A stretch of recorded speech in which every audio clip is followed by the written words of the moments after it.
प्रभुं प्राणनाथं विभुं विश्वनाथं जगन्नाथनाथं सदानन्दभाजम्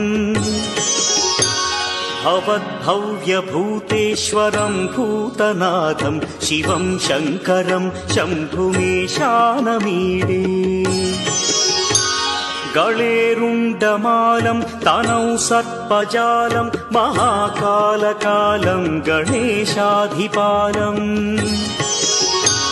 जटाजूटगङ्गोत्तरं गैर्विशिष्यं शिवं शङ्करं शम्भुमीशानमीडे मुदामाकरं मण्डनं मण्डयन्तं महामण्डलं भस्मभूषाधरन्तम्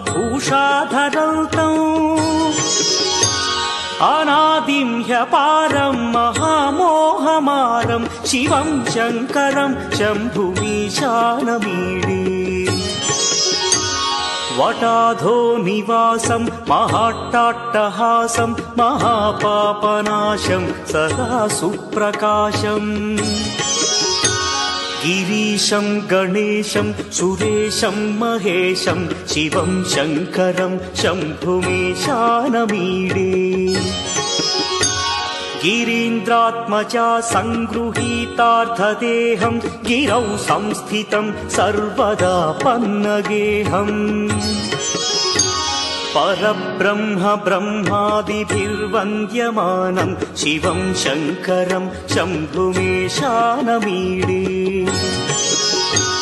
कपालं त्रिशूलं कराभ्यां दधानं पदाम्भोजनं राय कामोदधानम्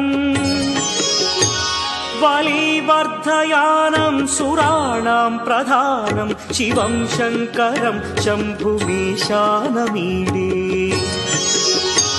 शरच्चन्द्रगात्रं गणानन्दपात्रं त्रिनेत्रं पवित्रं धनेशस्य मित्रम्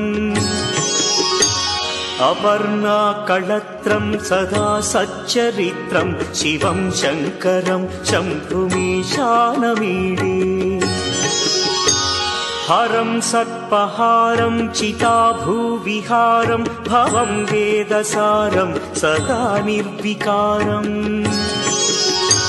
श्मशाने वसन्तं मनोजं दहन्तं शिवं शङ्करं शम्भुमीशानमीडे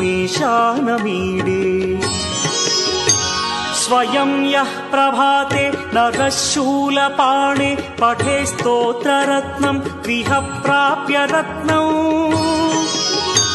सुपुत्रं सुधान्यं